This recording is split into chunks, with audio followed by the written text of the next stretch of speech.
Comment savoir si mon roman tient la route? En imaginant l'histoire de votre roman, vous avez probablement pensé à des événements divers et variés, des scènes, des chapitres, tous très intéressants, mais tous peut-être aussi très différents les uns des autres.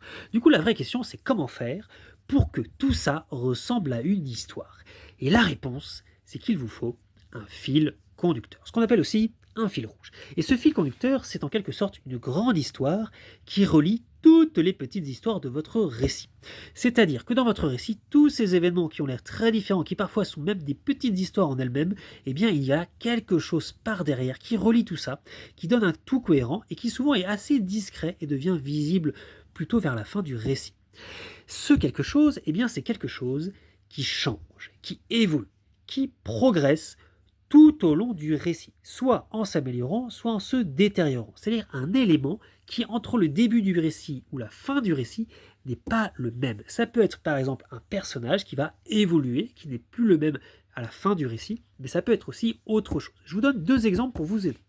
Premier exemple, ça sera le portrait de Dorian Gray. Dans le portrait de Dorian Gray, on suit un aristocrate anglais qui va vivre beaucoup de choses très intéressantes, notamment avoir des discussions en prenant le thé avec ses amis, des petits dîners mondains, se faire peindre son portrait, assister à des scènes de chasse, faire un petit meurtre, fuir, retrouver son tableau, et ainsi de suite.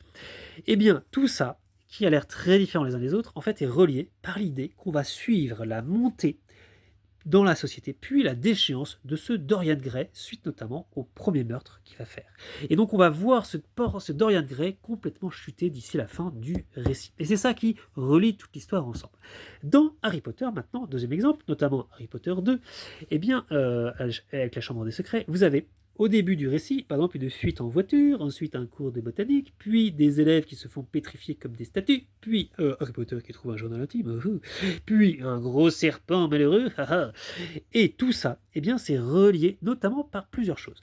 Première chose, eh bien, c'est que tout ça, ça se passe dans une année scolaire, ce qui relie à chaque fois tous les événements ensemble, mais ça ne suffit pas. Ce qui relie vraiment tout ça ensemble, c'est l'idée d'un mystère. C'est souvent ça qui relie d'ailleurs les Harry Potter. L'idée parle notamment du mystère de la Chambre des Secrets, et en fait, entre le début du récit et la fin du récit, ce mystère s'éclaircit, on en apprend de plus en plus jusqu'à tout comprendre. Voilà.